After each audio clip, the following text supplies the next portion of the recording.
ବେଙ୍ଗାଲ ଅପରାହ୍ନରେ ଅବତରଣ କରିବ ବୋଲି ପୂର୍ବାନୁମାନ କରାଯାଇଛି ଏବଂ ପବନର ବେଗ 90 କିଲୋମିଟର ବେଗରେ ପହଞ୍ଚିବ। ପ୍ରବଳ ବର୍ଷା ଆଲର୍ଟ ଥିବା ଅନ୍ୟ ଜିଲ୍ଲାର ଜିଲ୍ଲାପାଳମାନଙ୍କୁ ସ୍ଥାନୀୟ ପରିସ୍ଥିତିକୁ ଆଧାର କରି ନିଷ୍ପତ୍ତି ନେବାକୁ ପରାମର୍ଶ ଦିଆଯାଇଛି। ଆସନ୍ତା ଘଣ୍ଟା ମଧ୍ୟରେ ପ୍ରବଳରୁ ପ୍ରବଳ ବର୍ଷା ହେବାର ଆଶଙ୍କା କରି ଉତ୍ତର ପାଣିପାଗ ବିଭାଗ ଉତ୍ତର ତାମିଲନାଡୁ ଏବଂ ପୁଡୁଚେରୀର ଅନେକ ଜିଲ୍ଲା ପାଇଁ ରେଡ୍ ଆଲର୍ଟ ଜାରି କରାଯାଇଛି। ସାରା ରାଜ୍ୟରେ 2229ଟି ରିଲିଫ୍ କ୍ୟାମ୍ପ ସ୍ଥାପନ କରି ଆଶ୍ରୟ ଆବଶ୍ୟକ କରୁଥିବା ବ୍ୟକ୍ତିଙ୍କ ପାଇଁ ସମ୍ବଳ ଉପଲବ୍ଧ ଥିବା ସୁନିଶ୍ଚିତ କରିଛି।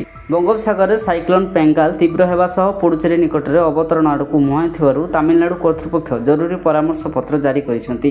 ଏହା ସହିତ ପ୍ରମୁଖ ସୁରକ୍ଷା ବ୍ୟବସ୍ଥା କାର୍ଯ୍ୟକାରୀ କରିଛନ୍ତି। ବାତ୍ୟା ପ୍ରଭାବରେ ପ୍ରବଳ ବର୍ଷା ଏବଂ ପ୍ରବଳ ପବନ ଆସିବ ବୋଲି ଆଶଙ୍କା କରାଯାଉଛି। ଏହି କାରଣରୁ ରାଜ୍ୟ ସରକାରଙ୍କୁ ବିଭିନ୍ନ ଜିଲ୍ଲାର ସ୍କୁଲ ଏବଂ କଲେଜ ବନ୍ଦ କରି ଜନସାଧାରଣ ପରିବହନ ସେବାକୁ ବନ୍ଦ କରିବାକୁ ନିର୍ଦ୍ଦେଶ ଦେଇଛନ୍ତି। ତେବେ ବାତ୍ୟାର ପ୍ରଭାବରେ ଓଡ଼ିଶାରେ ପାଗର ପରିବର୍ତ୍ତନ ହୋଇଛି। କୋହଲା ପାଗ ସାଙ୍ଗକୁ ଆକାଶ ମେଘାଚ୍ଛନ୍ନ ରହିଛି। କଟକ, ଖୋର୍ଦ୍ଧା, ବାଲେଶ୍ୱର, କେନ୍ଦୁଝର, ମୟୂରଭଞ୍ଜ, ଭଦ୍ରକ, ଯାଜପୁର, କେନ୍ଦ୍ରାପଡ଼ା, ଜଗତସିଂହପୁର, ପୁରୀ ଜିଲ୍ଲା ସମେତ ଭୁବନେଶ୍ୱର ଓ କଟକ ସହରର କିଛି ଅଞ୍ଚଳରେ ହାଲୁକା ତଥା ଝିପିଝିପି ବର୍ଷା ଲାଗି ରହିଛି। ଶନିବାର ପୂର୍ବାହ୍ନ ମଧ୍ୟରେ ରାଜ୍ୟର ଉପକୂଳବର୍ତ୍ତୀ ଜିଲ୍ଲାଗୁଡ଼ିକରେ ବିକ୍ଷିପ୍ତ ଭାବରେ ହାଲୁକାରୁ ମଧ୍ୟମ ଧରଣର ବର୍ଷା ହେବାର ସମ୍ଭାବନା ରହିଛି। ଏହା ବ୍ୟତୀତ ମାଲକାନଗିରି, କୋରାପୁଟ, ରାୟଗଡ଼ା, ବୌଦ୍ଧ, ଅନୁଗୁଳ, ଢେଙ୍କାନାଳ, କେନ୍ଦୁଝର ଓ ମୟୂରଭଞ୍ଜ ଜିଲ୍ଲାରେ ହାଲୁକା ବର୍ଷା ହୋଇପାରେ। ପରବର୍ତ୍ତୀ 48 ଘଣ୍ଟା ମଧ୍ୟରେ ଉପକୂଳ ଓଡ଼ିଶା ସମେତ ମାଲକାନଗିରି, କୋରାପୁଟ, ରାୟଗଡ଼ା, କେନ୍ଦୁଝର, ମୟୂରଭଞ୍ଜ ଜିଲ୍ଲାରେ ହାଲୁକା ବର୍ଷାର ସମ୍ଭାବନା ରହିଛି।